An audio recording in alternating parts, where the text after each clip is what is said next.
For 10 years, a millionaire lived surrounded by silence, memories, and suspicions about his wife's death. When a young woman appears with no past but filled with echoes of what he lost, everything starts to fall apart. And in that unexplainable reunion, the past came back to the millionaire, but with a new face. If this story caught your attention, don't forget to subscribe to our channel and tell us which city you're watching from. The Blackwood estate loomed over the rocky Maine coastline, a Victorian masterpiece of architecture that had withstood a century of Atlantic storms.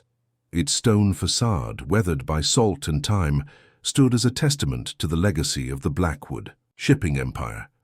Behind its ornate iron gates and perfectly manicured gardens lived the last heir of the dynasty, Alexander Blackwood, a man whose wealth was matched only by the depth of his isolation. Alexander stood at the edge of the cliff, his tall figure silhouetted against the sunset. The wind tousled his salt and pepper hair as he gazed at the crashing waves below. At 45, his handsome features remained sharp, though carved with lines of grief that had settled in over the past decade. He watched as seagulls dove and twisted above the water, free in a way he hadn't felt since Rebecca left this world, under circumstances that had never been fully explained. "Mr. Blackwood," called Mrs. Henderson, breaking his reverie. The elderly housekeeper had served the family for 3 decades and remained one of the few people Alexander permitted in his shrinking circle. "Dinner is served, sir." "Thank you, Mrs. Henderson. I'll be there shortly." His voice carried the refined polish of old money, but underneath lurked a hollowness that 10 years had failed to fill. The vast dining room, designed to host 50 guests, now served 1. Alexander ate mechanically, barely tasting the expertly prepared food. The clink of his fork against fine china echoed through the space, emphasizing its emptiness. "Will there be anything else, sir?" Mrs. Henderson asked, hovering near the doorway. "No, thank you. You can retire for the evening." After she left, Alexander poured himself a glass of bourbon and retreated to the library, a room lined with leather-bound first editions and artwork. Worth millions. He settled into his chair, the same one where he'd spent countless evenings since Rebecca's passing. Business associates and distant relatives had long ago stopped trying to coax him back into society. The whispers followed him everywhere, speculation about what really happened that night, theories that became increasingly outlandish as years passed, easier to shut them all out. The grandfather clock struck 9, its deep resonance filling the silence. Alexander closed his eyes, allowing himself to drift into memories. In this moment of vulnerability, he could almost hear Rebecca's laugh, smell her perfume, feel the warmth of her hand in his. Before her, he had been merely wealthy and privileged. With her, he had been alive. A crash from the eastern wing jolted him from his reminiscence. Alexander stood, instantly alert. That section of the house had remained sealed since Rebecca's departure. Her personal spaces, her art studio, the rooms where her presence still lingered in every dust particle. Nobody was permitted entry there, not the staff, not even himself. Most days, Alexander moved through the shadowed corridors with purpose, his footsteps muffled by thick Persian carpets. Another sound, glass breaking, directed him toward the music room. His pace quickened. He flung open the double doors, and the sight before him froze him in place. A young woman stood in the center of the room, illuminated by moonlight streaming through the tall windows.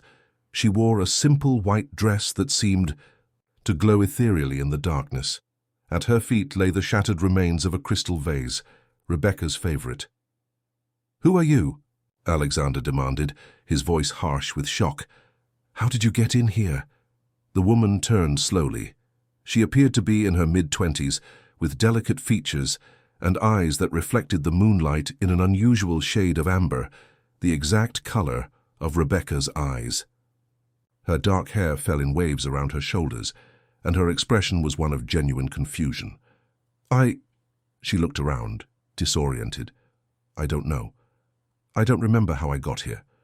Her voice carried a musical quality that sent an inexplicable shiver down Alexander's spine. "That's impossible. This property is secured. There are alarms, gates." He stepped closer, scrutinizing her. "What's your name?" She pressed her hands to her temples, wincing. I can't remember. I just woke up here. Her gaze drifted around the room with unsettling familiarity, finally settling on the grand piano in the corner. That piano needs tuning. The G-sharp has been flat for years. Alexander felt the blood drain from his face. The piano had, indeed, been left untuned since Rebecca's departure. She was the only one who played it, and the G-sharp key had always been problematic. "How could you possibly know that?" he whispered. Instead of answering, the young woman moved toward the piano with the natural grace of someone returning to a favorite spot. Her fingers drifted over the keys without pressing them, tracing their outline with reverence. "Mrs. Henderson," Alexander called out, his voice echoing through the house. When the housekeeper appeared, breathless and tying her robe, he never took his eyes off the stranger. "Call Dr. Winters. Tell him it's an emergency." While they waited for the doctor, Alexander observed the young woman from across the room. She seemed genuinely lost, examining objects with both confusion and flickers of recognition. When she passed the mantelpiece, her hand reached automatically for a hidden compartment that only Rebecca had known about, a secret space where she kept her favorite brooch. Dr. Winters arrived within the hour, medical bag in hand. The family physician had served the Blackwoods for 20 years and was one of the few people Alexander still trusted. "Remarkable," the doctor murmured after examining the young woman. "No signs of injury or substance abuse. Vitals are normal. But her amnesia appears genuine."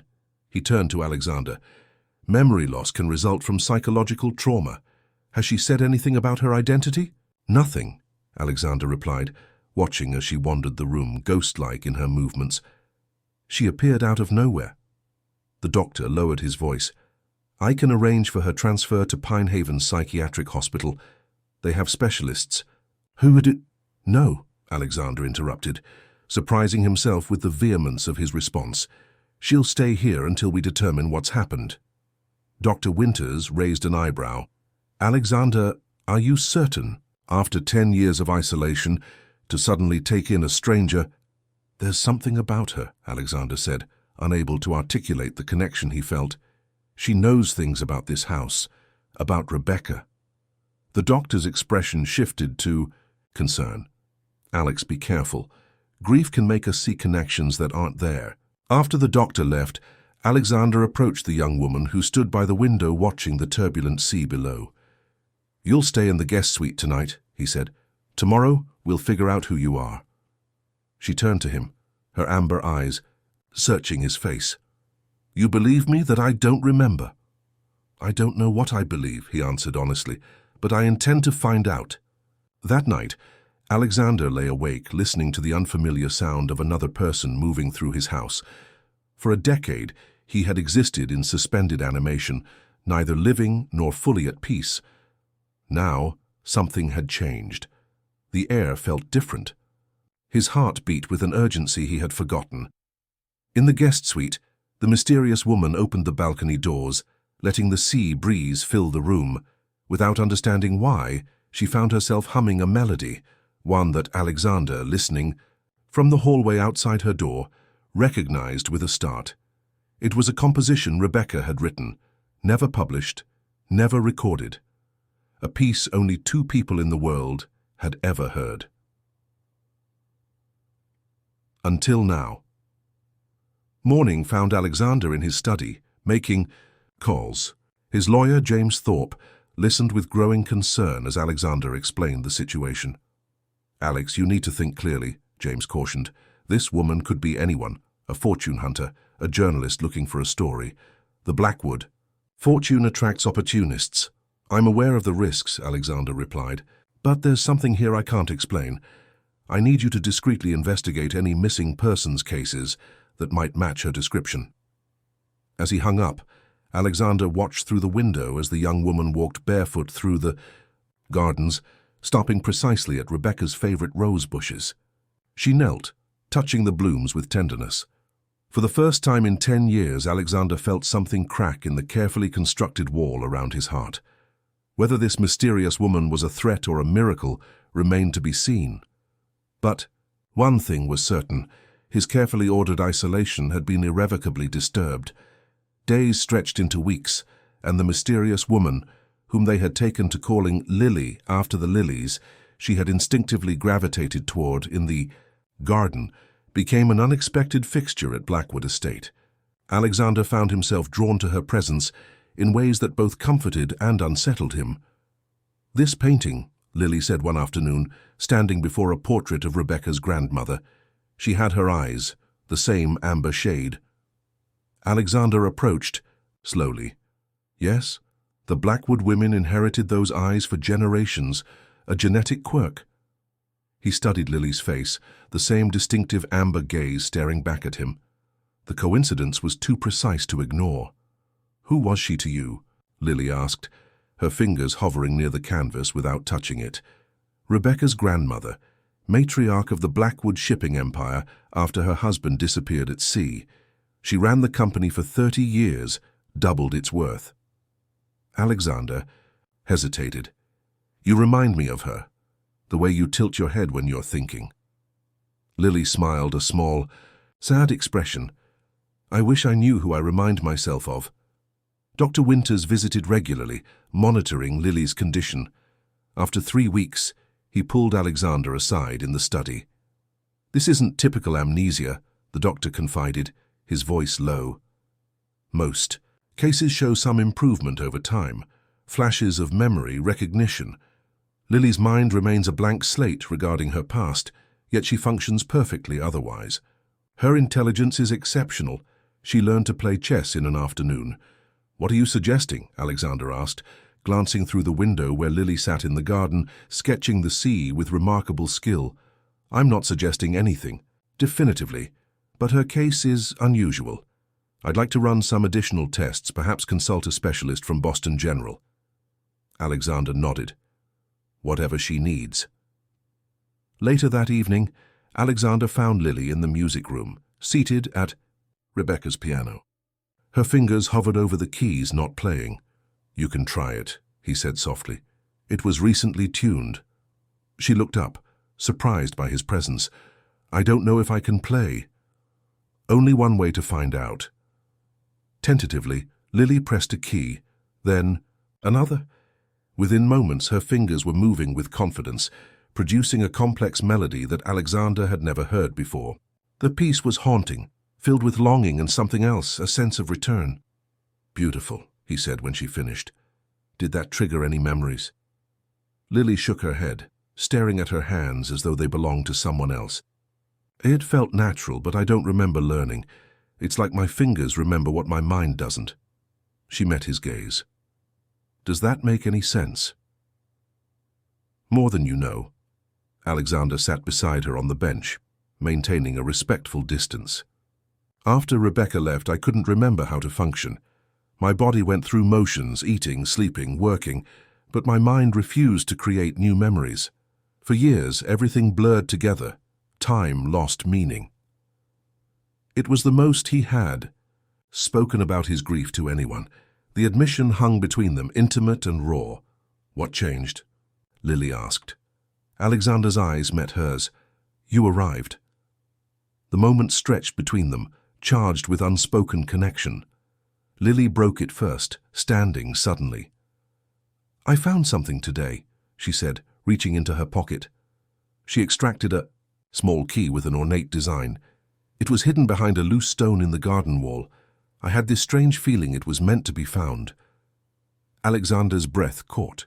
He recognized the key instantly. It opened Rebecca's private safe in her studio, where she kept her most personal belongings and journals. The key had disappeared after her departure, despite extensive searching. "Where exactly did you find this?" he asked, his voice carefully controlled. Lily led him through the gardens to the eastern wall, directly beneath the window of what had been Rebecca's art studio. Without hesitation, she pointed to a specific stone. "Here. It just caught my eye. I felt drawn to it." That night, after Lily had retired to her room, Alexander sat alone in his study with the key in his palm. For 10 years he had respected Rebecca's private spaces, leaving her studio sealed exactly as she had left it. Using this key meant crossing a threshold He had forbidden himself. Dawn found Alexander still awake, the debate raging within him. As the first light broke over the Atlantic, he made his decision.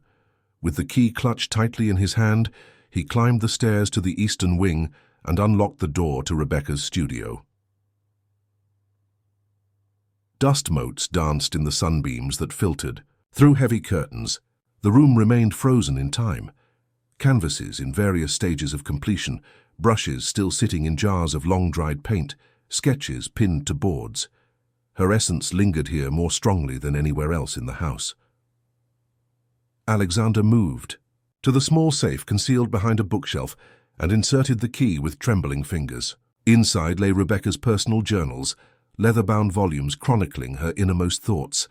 He had never read them during their marriage, respecting her privacy. Now he hesitated, feeling like an intruder in his own home. The sound of breaking glass from downstairs interrupted his moral dilemma. Alexander hurried to find Lily standing amidst shattered fragments of a mirror in the main hallway, her face ashen. "I saw someone," she whispered, her voice shaking. "Not my reflection. Someone else. A woman with my face, but older, with different eyes." She was trying to tell me something. Alexander guided her to a chair, concerned by her trembling hands. "It was just a trick of the light, perhaps." "No," Lily insisted. "She was there. And I knew her, Alexander. I felt it." Her eyes filled with tears. "What's happening to me?" Before he could answer, Mrs. Henderson appeared with the morning mail, including an express envelope from James Thorpe. Alexander excused himself to read it privately, feeling a growing sense of unease. In his study, he tore open the envelope to find a brief report and several photocopied documents. James had been thorough in his investigation, checking missing persons reports across New England. He'd found nothing matching Lily's description, no missing young women with her distinctive features, but he had discovered something else entirely. Hospital. Records from a private clinic in Vermont showed that Rebecca had been admitted there shortly before her disappearance. The diagnosis was redacted, but dates and signatures confirmed her presence. Most disturbing was a notation about a secondary patient in Rebecca's file, with a reference number that James had been unable to access. Alexander's hands shook as he read the final paragraph of James's letter. "There's more to this story than we knew, Alex. Rebecca's will contained a codicil I wasn't aware of, instructions for a trust fund payable to an unnamed beneficiary, with funds released on the 10-year anniversary of her departure. That anniversary passed 3 weeks ago, exactly when your mysterious guest appeared." The implications staggered him. Could Lily's arrival be connected to Rebecca's final arrangements? Was this all part of some elaborate plan set in motion a decade ago? Alexander was still processing this information when Mrs. Henderson knocked on his study door. "Sir, you have visitors. Mr. Thorpe has arrived with a woman who claims to be from the Blackwood Foundation Board." Her expression suggested she disapproved of the unannounced intrusion. James Thorpe entered, accompanied by a sharp-featured woman in her 60s whom Alexander recognized as Victoria Harrington, one of the Foundation's most outspoken board members. "Alexander," Victoria began without preamble, "there are concerning rumors about a young woman residing here. Given your position and the Foundation's public image, the board felt it prudent to investigate." Alexander's expression hardened. "My personal life is not the Foundation's concern." "It becomes our concern," Victoria countered, "when there are whispers of a mysterious woman with uncanny similarities to Rebecca, particularly when the 10-year anniversary has legal implications for the Blackwood fortune." "What Victoria means," James interjected diplomatically, "is that the timing raises questions about potential fraud. We're simply concerned for your well-being, Alex." "I want to meet her," Victoria demanded, "to judge for myself." Alexander hesitated, but realized refusal would only fuel suspicion. "Mrs. Henderson, would you ask Lily to join us?" When Lily entered moments later, Victoria's composure visibly faltered. The resemblance to Rebecca, not identical but unmistakable in certain angles and expressions, clearly shocked her. "This is impossible," Victoria whispered, her voice uncharacteristically emotional. "Who are you, really?" Lily faced her calmly. "I wish I knew. Perhaps you could tell me." Victoria regained her composure. "A remarkable performance. But the Blackwood Foundation has resources to uncover even the most elaborate deceptions. If you're after the Blackwood fortune—" "That's enough," Alexander cut in sharply. "Lily is my guest, and she'll remain so for as long as she wishes. The Foundation has no authority here." After the visitors departed, tension crackling in their wake, Alexander found Lily in the conservatory, her expression troubled. "Why do they think I'm trying to deceive you?" she asked quietly. Alexander sighed, taking a seat beside her among the exotic plants Rebecca had once tended. "The Blackwood name comes with wealth and power. People have tried to exploit that before. Is that what you think I'm doing?" The question hung between them, weighted with implications. Alexander studied her face, the genuine confusion in her eyes, the hurt his suspicion caused her. "No," he finally answered, "but there are connections I can't ignore.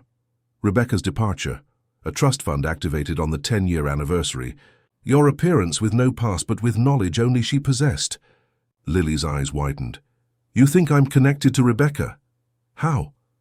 "I don't know," Alexander admitted, "but I intend to find out." That night, a fierce nor'easter battered the Maine coast. Wind howled around the estate's stone walls, and rain lashed against the windows. Alexander stood at his bedroom window, watching lightning illuminate the churning sea. On nights like this, the line between the physical world and something more mysterious seemed to blur. A soft knock at his door revealed Lily, pale and shivering despite her heavy robe. "I'm sorry to disturb you," she said, her voice barely audible above the storm. "But I've remembered something, not about me, but about this place." She hesitated. "There's a room hidden behind the library, a small space where someone kept important things. I can feel it calling to me." Alexander felt a chill that had nothing to do with the storm. Rebecca had indeed created a secret room behind the library, a space known only to her and Alexander. She had called it her heart room, where she kept her most treasured possessions. "How could you possibly know that?" he whispered. The hidden room behind the library remained exactly as Rebecca had left it. Alexander pressed the concealed mechanism, and a section of the bookshelf swung inward, revealing a small sanctuary illuminated only by moonlight, filtering through a single round window. Lily stepped inside first, her movements assured despite never having been there before, at least not in her current consciousness. "This was her special place," Lily whispered, running her fingers along the edge of a small writing desk. "She came here when she needed to think, to be alone with her secrets." Alexander watched, transfixed as Lily moved through the space with the familiarity of a recurring dream. The room contained Rebecca's most personal treasures, childhood mementos, family heirlooms too precious for display, and a collection of leather-bound journals different from those in her studio. "How did you know about this room?" Alexander asked, though he was no longer certain he wanted the answer. Lily turned to him, moonlight catching the amber of her eyes. "I saw it in a dream. I was here, but not as myself. I was watching through someone else's eyes." She touched, her temple wincing slightly. "It happens more frequently now, flashes, fragments, sensations that don't belong to me." Alexander approached the desk, where Rebecca had often written late into the night. A thin layer of dust covered everything, undisturbed for a decade until tonight. "What else have you seen in these dreams?" A hospital room, white walls, a woman crying. Lily's voice trembled. "And a baby, always a baby." Alexander's breath caught. Rebecca had never been pregnant during their marriage. They had discussed children, planned for them eventually, but her departure had occurred before those plans materialized. Yet James's investigation had uncovered a reference to a secondary patient in Rebecca's hospital records. "There's something here," Lily said suddenly, kneeling beside an ornate wooden box partially hidden beneath the desk. "It wants to be found." The box was locked, But the key, identical to the one Lily had discovered in the garden wall, fit perfectly. Inside lay a collection of photographs, letters, and a small velvet pouch. Alexander lifted out a photograph showing Rebecca standing beside a young woman with familiar features. The same high cheekbones, the same graceful posture as Lily, though her eyes were blue, not amber. Emily Wilson, Alexander read from the back of the photograph, the name written in Rebecca's distinctive handwriting. Below it, a date from 12 years ago and the words, "My sister in spirit, if not blood." "Emily," Lily repeated, testing the name on her tongue. "It feels important."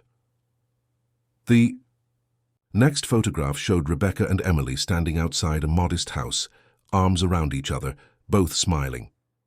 The final image made Alexander's hands shake. Emily, visibly pregnant, with Rebecca's hand resting protectively on her rounded belly. "I never knew about any of this," Alexander whispered. Rebecca never mentioned an Emily Wilson. From the velvet pouch, Lily withdrew a delicate gold locket. When opened, it revealed a tiny lock of dark hair on one side and an inscription on the other. "For Grace, blood of my heart. May you find your way home." "Grace," Lily whispered, and something shifted in her expression. Recognition, perhaps, or the stirring of buried memory. Alexander's mind raced with possibilities, each more unsettling than the last. Had Rebecca maintained a secret relationship with this woman, Emily? Was there a child, Grace, who had somehow become entangled with Rebecca's departure? And how did Lily fit into this complex puzzle? The answers began to emerge the following day when James Thorpe arrived with additional documents from his investigation.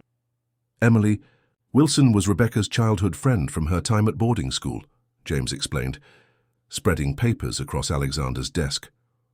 After losing touch for years, they reconnected around 12 years ago. Emily was unmarried and working as a nurse at New England Medical Center. Alexander examined Emily's employment records. The same hospital where Rebecca volunteered. "Exactly," James confirmed. "But here's where it gets complicated. Emily became pregnant shortly after their reconnection, father unknown or undisclosed. She took a leave of absence from the hospital during her pregnancy, and Rebecca withdrew from most social engagements during that same period. They were inseparable according to the few people who remember them together." "And the child?" Alexander asked, dreading the answer. James slid forward a birth certificate. "Grace Emily Wilson, born 11 years ago at a private clinic in Vermont, the same clinic where Rebecca was later admitted." Alexander studied the document, noting the blank space where a father's name should have been. What happened to them? To Emily and the child? Emily Wilson passed away during childbirth, according to these records. James's voice softened with the weight of revelation. And the baby, Grace, was officially recorded as having significant health problems. She was transferred to a specialized facility, but after that, nothing. No further records of her existence. The implications hung heavily in the air between them. Alexander remembered Rebecca's devastation around that time, a period he had attributed to the loss of her parents in a boating accident. Had she been mourning Emily as well? And what of the child, Grace? "There's one more thing," James said, hesitating. "Rebecca adjusted her will shortly after Emily's passing. She established a trust fund for an unnamed beneficiary with specific instructions that it would remain sealed until 10 years after her departure. The trustee was a Dr. Elizabeth Mercer, a specialist in pediatric neurology." "Find her," Alexander said immediately. "Dr. Mercer, she may have the answers we need." As James departed with this new mission, Alexander found himself standing at the threshold of Rebecca's studio once more. The journals in her safe now seemed less a violation of privacy and more a necessary step toward understanding the mystery that had consumed his home. The first journal entry that mentioned Emily dated back 12 years. "Emily came back into my life like a miracle when I needed one most. We were girls together, sharing secrets and dreams, but the women we've become share something deeper, a recognition of the missing pieces in each other." She understands my emptiness in ways Alexander, with all his love, never could. Alexander felt a pang of jealousy, quickly replaced by shame. Rebecca had kept part of herself hidden from him, a loneliness he had failed to recognize. Subsequent entries chronicled the growing bond between the women, Rebecca's joy at Emily's pregnancy, and then devastating grief at Emily's passing during childbirth. But it was an entry from shortly before Rebecca's departure that made Alexander's blood run cold. Grace grows stronger each day, though the doctors remain concerned. She has Emily's features, but, by some genetic miracle, my family's amber eyes. When I hold her, I feel Emily's presence. Alexander must never know. The truth would destroy everything he believes about me, about us. This secret will be my burden to bear, my penance for choices made. But Grace deserves a chance at life, at love. Someday perhaps she'll find her way back to Blackwood, where part of her soul belongs. Alexander let the journal fall from his trembling hands, the impossible thought forming in his mind, both terrified and exhilarated him. Could Lily be Grace, Emily's daughter, somehow connected to Rebecca, in ways he was only beginning to understand? The timing, the resemblance, the inexplicable knowledge of the house and its secrets. Yet if Grace had been an infant when Rebecca left 10 years ago, she would be only 10 or 11 now. Lily was clearly in her 20s. The contradiction left him reeling as he made his way downstairs, seeking Lily for answers she might not even know she possessed. He found her in the garden, her face tilted toward the sun, eyes closed in peaceful concentration. For a moment he simply watched her, this woman who had upended his carefully constructed isolation, who carried echoes of his past in her very being. "Alexander," she said without opening her eyes, sensing his presence, "I've been remembering things, not memories exactly, but feelings, connections." "What kind of connections?" he asked, taking a seat beside her on the stone bench. "To this place." "To you?" She opened her eyes, meeting his gaze directly. "To Rebecca." The tension between them had been building for weeks, an attraction neither had acknowledged, complicated by the mysteries surrounding her identity.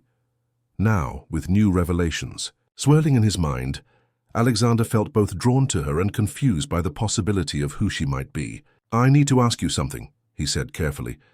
"The date on your hospital bracelet when you arrived, what was it?" Lily looked surprised by the question. "April 15th. Why?" "That's the date Rebecca established the trust fund. The date it would become active, exactly 10 years after she left." Alexander watched her face closely. "Do you believe in reincarnation, Lily? In souls returning?"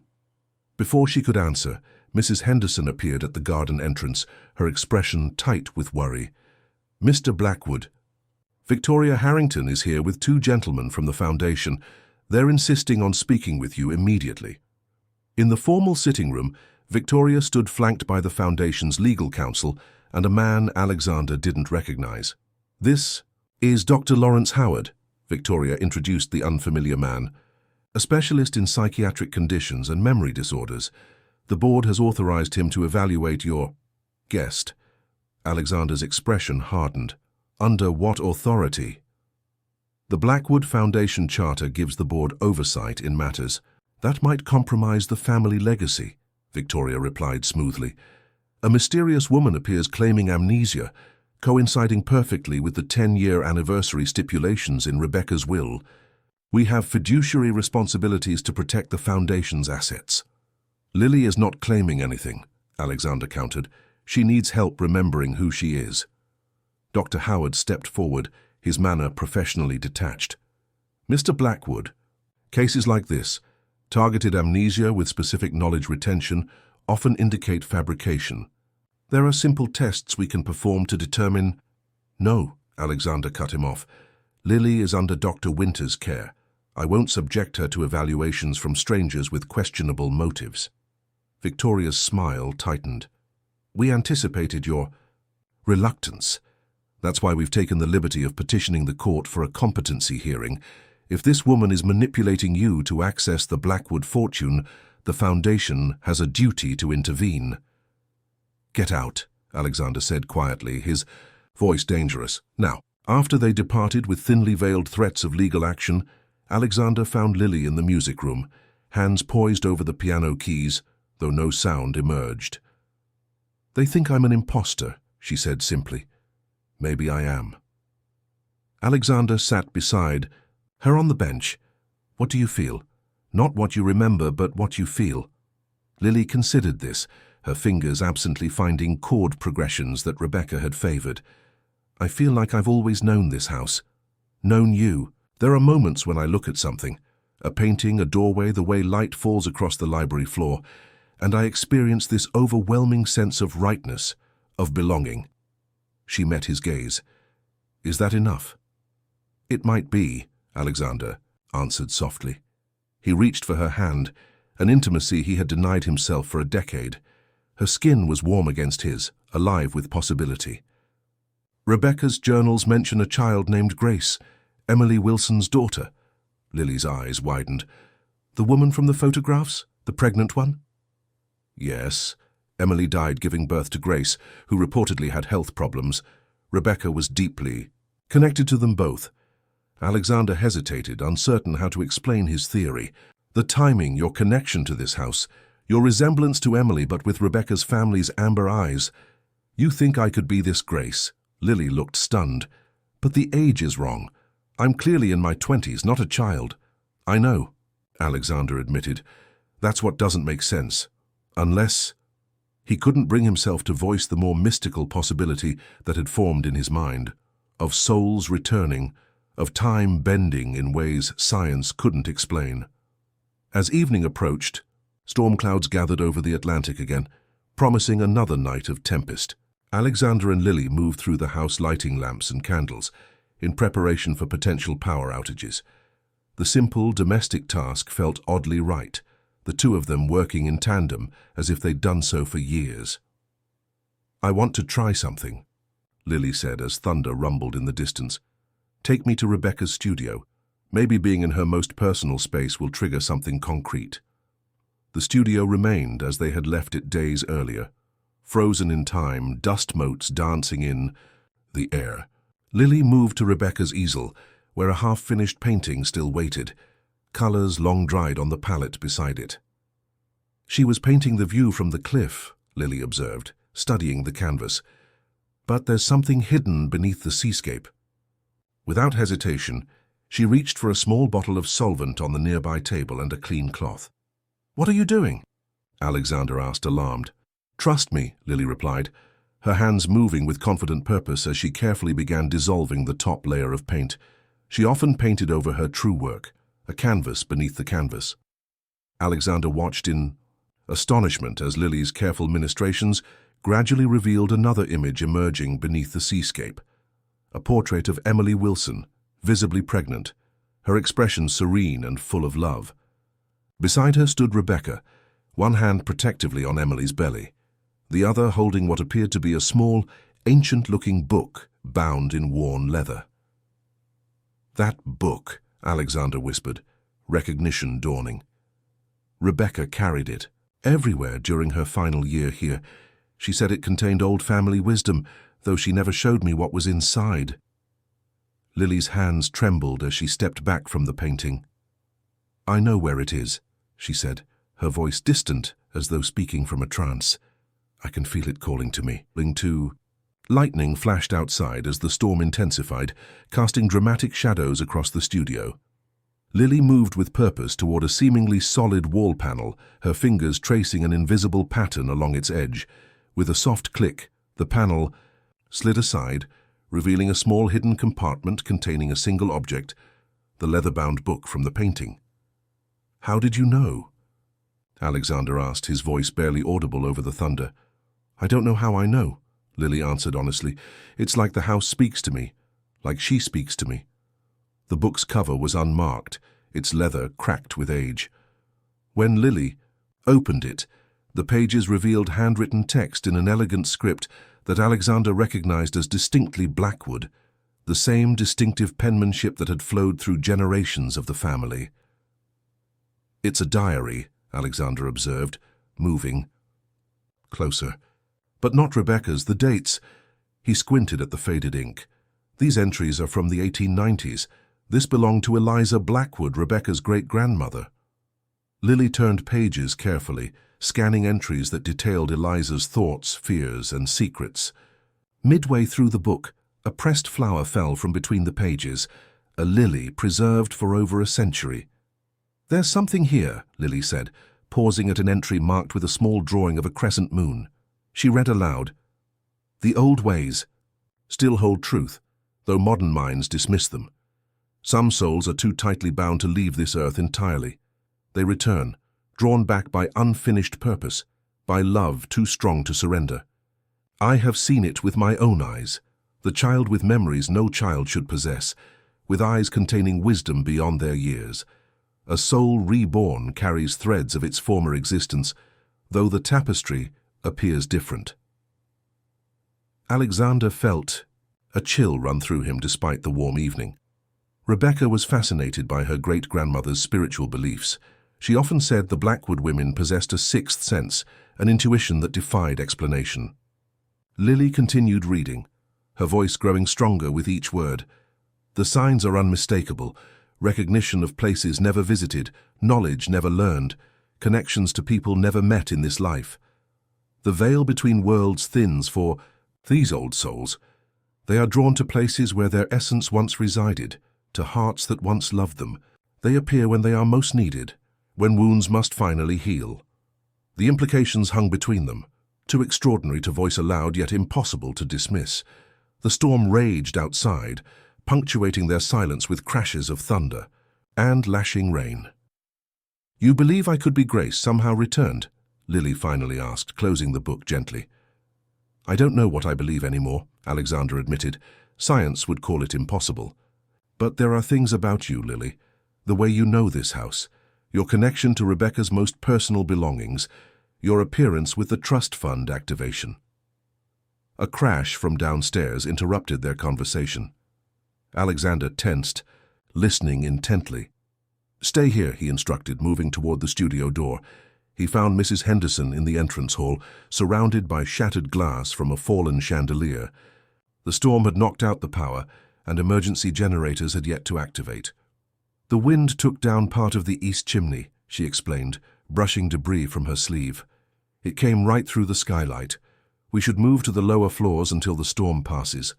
As they secured the house against the tempest, Alexander couldn't shake the feeling that the storm's timing was significant. Nature itself responding to revelations unfolding within the estate's walls. The boundary between rational thought and mystical possibility had never felt so permeable. Later that night, with the storm still howling outside, Alexander and Lily sat in the library surrounded by candlelight. The old leather-bound book lay open between them on the table, its pages revealing further entries about souls returning, about connections that transcended physical death. "If, and it's an enormous if, there's any truth to this," Alexander said carefully, "what does it mean for you, for who you are now?"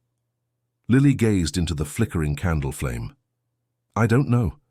I feel like two people sometimes, the woman with no past who woke up in your music room, and someone else, someone with deep roots in this house." She looked up at him, her amber eyes reflecting the candlelight. "But I know one thing with certainty. I'm drawn to you in ways I can't explain. Is it memory, recognition, or something beginning anew?"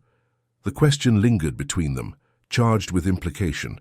Alexander had maintained emotional distance since her arrival, confused by his attraction to a woman who carried echoes of his past. Now, with the possibility that she might be connected to Rebecca through Emily's child, a child Rebecca had clearly loved, the ethical complexity deepened.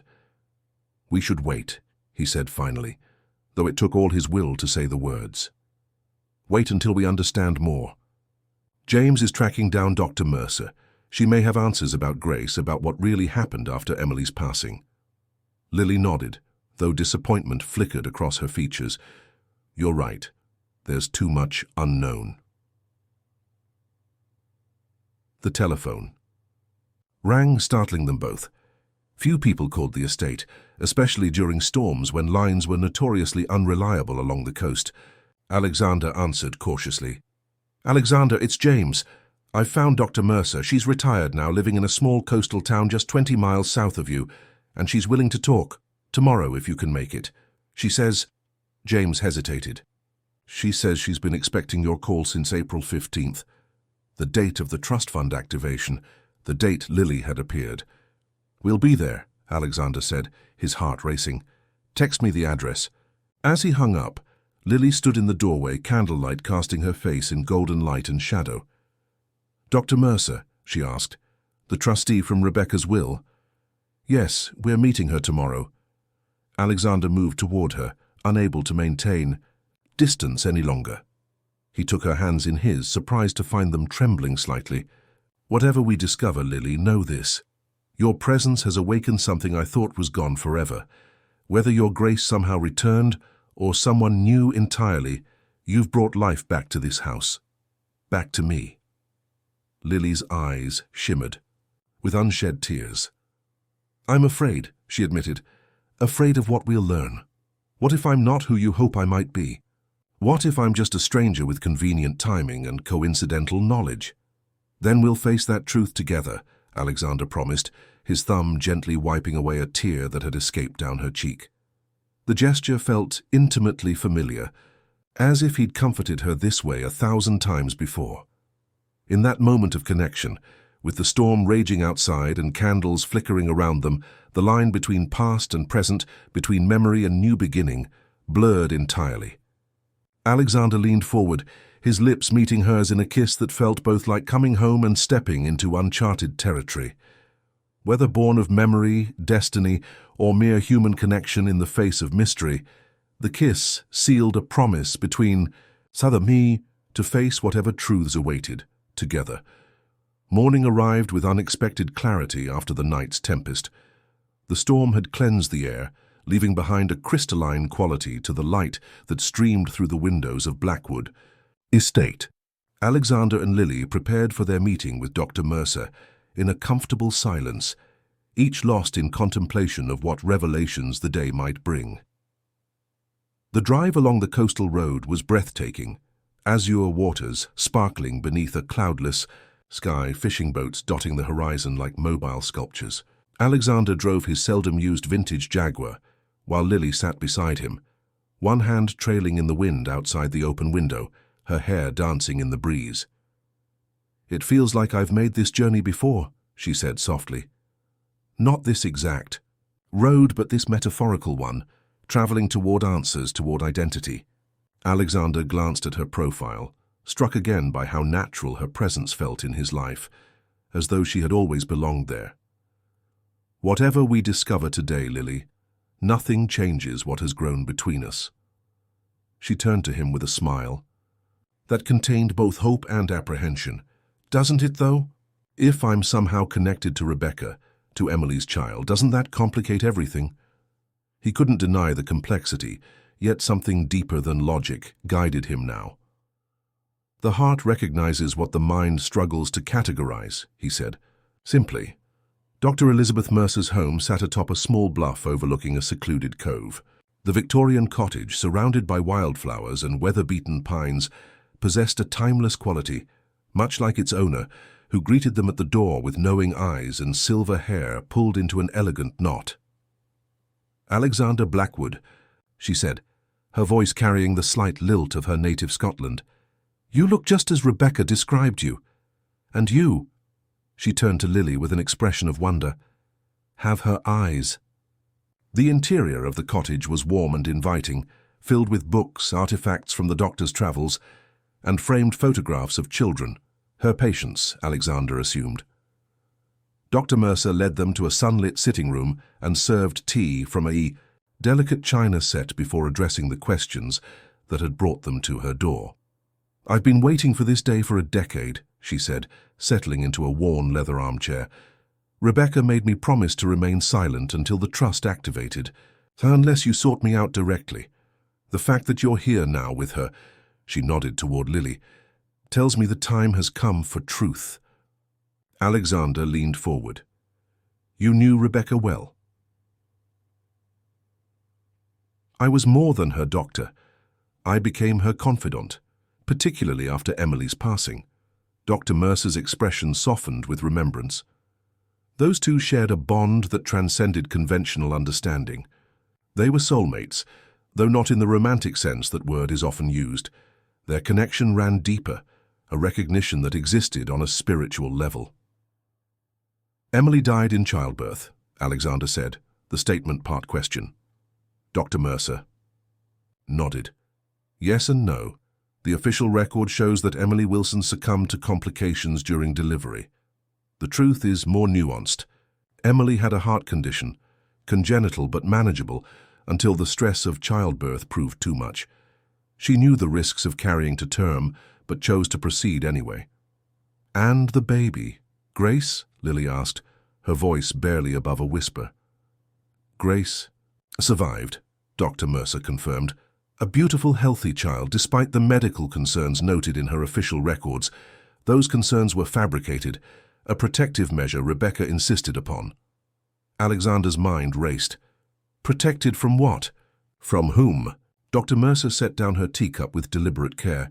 From a powerful family that wanted the child. You see, Grace wasn't just Emily's daughter.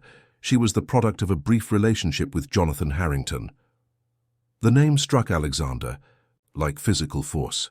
Victoria Harrington's son? The very same. The Harringtons had been attempting to gain influence within the Blackwood Foundation for years.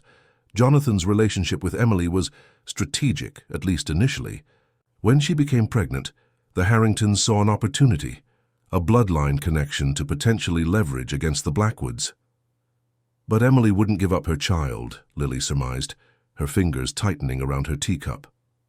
Never, Dr. Mercer affirmed.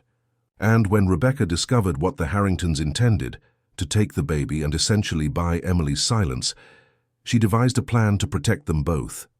I helped create medical records suggesting the child had health issues requiring specialized care. Meanwhile, Rebecca secretly established a life for Emily and Grace away from Harrington influence. But Emily didn't survive, Alexander said, the pieces beginning to align in his mind. No. Her heart failed shortly after Grace's birth. With her final breath, she made Rebecca promise to protect her daughter. Rebecca took that promise to heart, in ways none of us could have anticipated. Dr. Mercer rose and moved to a carved wooden chest in the corner. From it, she retrieved a sealed envelope. Rebecca left this with me, to be given to you both when the time came. The envelope contained a letter in Rebecca's handwriting and a photograph, a baby with Emily's features and unmistakable amber eyes cradled in Rebecca's arms. Alexander read the letter aloud, his voice steady despite the emotion building within him. My dearest Alexander, if you are reading this, you've met Grace and the journey I set in motion has begun. I cannot ask your forgiveness for the secrets I've kept, only your understanding. Emily was more than my friend. She was my sister in every way that matters. Her daughter became mine in her absence, a responsibility I embraced with both joy and sorrow. I couldn't bring Grace to Blackwood Estate. The Harringtons' influence reached too far, their determination to possess her too great. Victoria knew of her son's indiscretion and the child that resulted. She saw Grace as both a liability and an asset, a way to eventually control the Blackwood fortune through bloodline claims. The decision to leave was the most painful of my life, but I couldn't risk Grace's future by staying.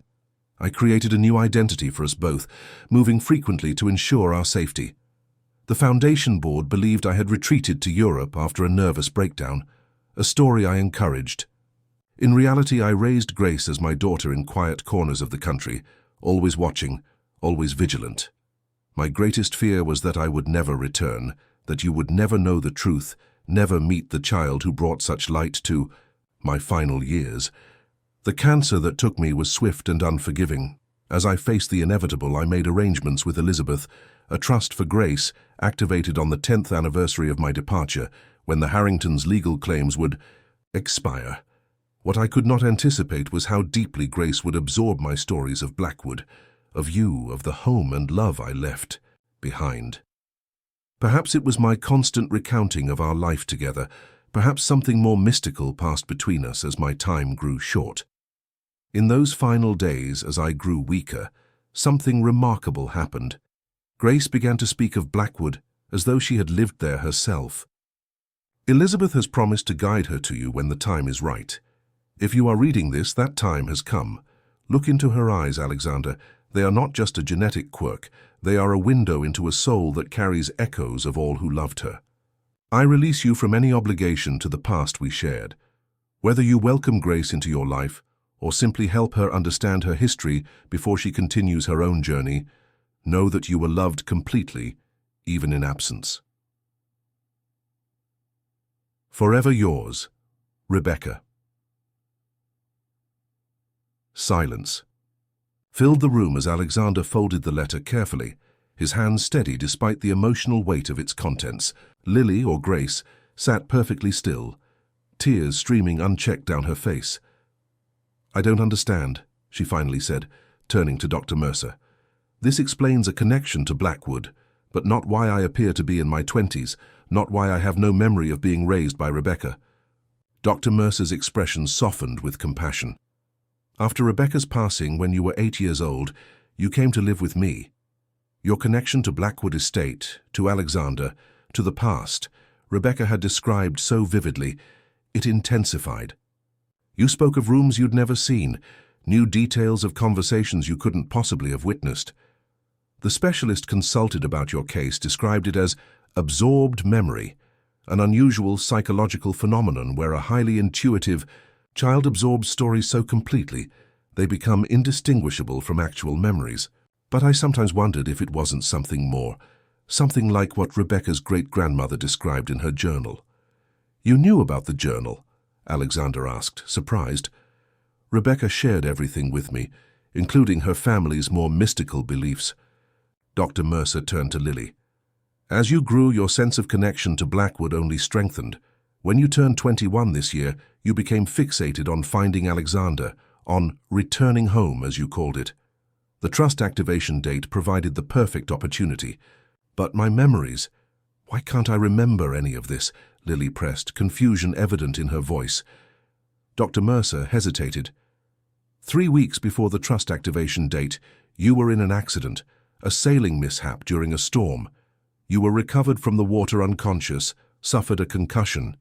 When you woke, your explicit memories were gone, but your implicit knowledge, skills, familiarity, emotional connections remained intact.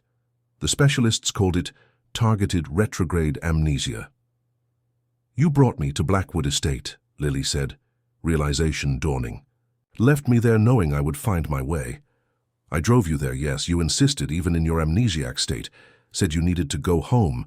I watched from a distance as you found your way into the estate, not breaking in, but moving as if drawn by some invisible thread. I remained nearby, monitoring your condition through Dr. Winters, whom I've known professionally for years." Alexander processed this information, emotions battling within him. Victoria Harrington. Does she know? "She suspects," Dr. Mercer confirmed. "Grace's resemblance to Emily is strong, though tempered by maturity. The timing of her appearance with the trust activation raised Victoria's suspicions. She's determined to maintain the narrative that her son was merely a victim of Emily's manipulation, a story that protects both the Harrington reputation and their designs on Blackwood influence." As the full picture emerged, Alexander felt decades of questions finally finding answers. Rebecca hadn't abandoned him without cause. She had left to protect a child, honoring a promise to her closest friend. Her departure, sudden and unexplained, had been an act of sacrifice rather than rejection.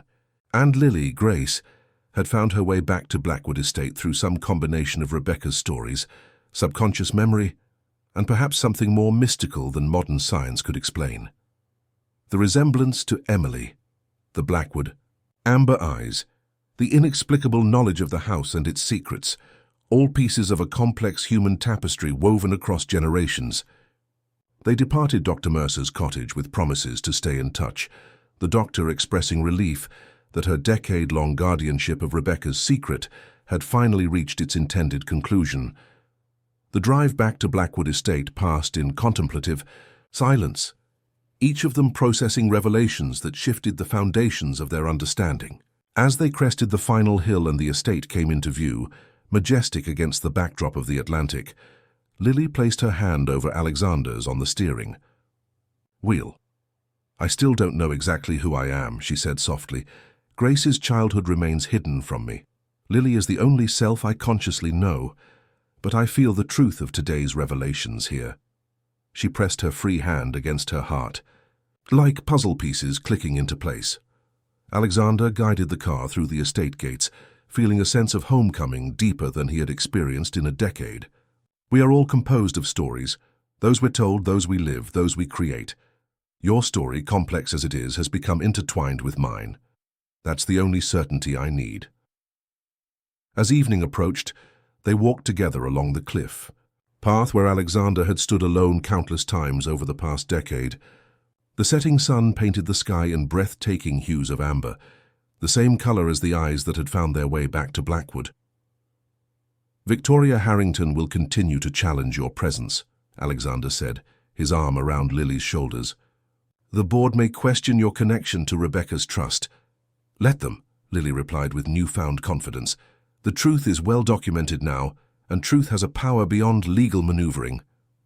They stopped at Rebecca's favorite overlook, where the entire coastline stretched out before them. Alexander reached into his pocket and withdrew a small leather pouch, the one containing Rebecca's locket. "This belongs to you," he said, placing it in Lily's palm. "A connection to Emily, to Rebecca, to the love that protected you before you even knew its source." Lily fastened the locket around her neck, its gold catching the last rays of sunset. "What happens now, Alexander? Between us?" The question contained multitudes, practical considerations, emotional complexities, ethical nuances. Alexander considered his response carefully. "Your arrival awakened something I thought was buried with the past, the capacity to feel deeply, to connect, to look forward rather than backward. Whether that awakening leads to love, partnership, or simply a new chapter of friendship, that's for us to discover together, without pressure or expectation." "And my memories? My identity?" Lily asked, touching the locket at her throat. "Doctor, Winters believes they may return gradually or they may not. But identity isn't just what we remember. It's what we value, what we choose, who we become moving forward." Alexander took her hand in his. "Blackwood Estate is your birthright, through Rebecca's legal provisions if not blood. It will always be a home for you, regardless of what develops between us." As stars began appearing in the deepening blue above, they stood together at the edge of the cliff, two souls connected by an extraordinary convergence of circumstance, choice, and perhaps something more mystical than either was prepared to name.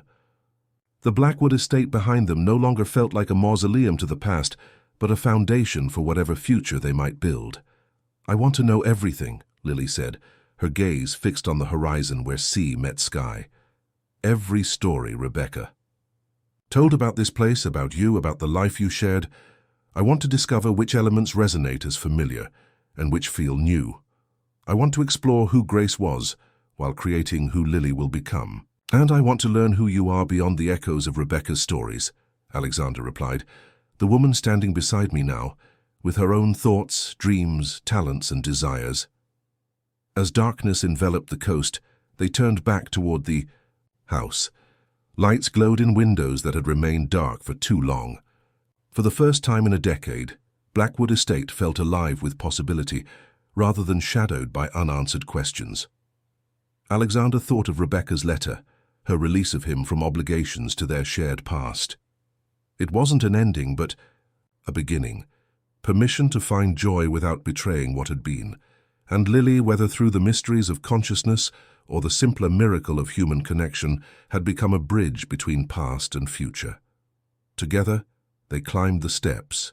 To the main entrance, no longer a lonely man and a mysterious stranger, but two people choosing to walk forward into whatever tomorrow might bring, carrying their complex histories not as burdens, but as threads in a continuing tapestry. Inside, Mrs. Henderson had prepared dinner for two in the formal dining room, a space that had known only solitary meals for too long. Candles illuminated silver that had been polished to gleaming perfection, and fresh flowers from the garden adorned the center of the table. "To new beginnings," Alexander offered, raising his glass. "And to the past that shaped them," Lily added, her amber eyes reflecting the candlelight. Outside, the eternal rhythm of waves against the coastal rocks continued as it had for centuries before them and would for centuries after. Within those ancient walls, something both old and new had taken root, a connection born of extraordinary circumstances, yet grounded in the most fundamental human need for understanding, acceptance, and love.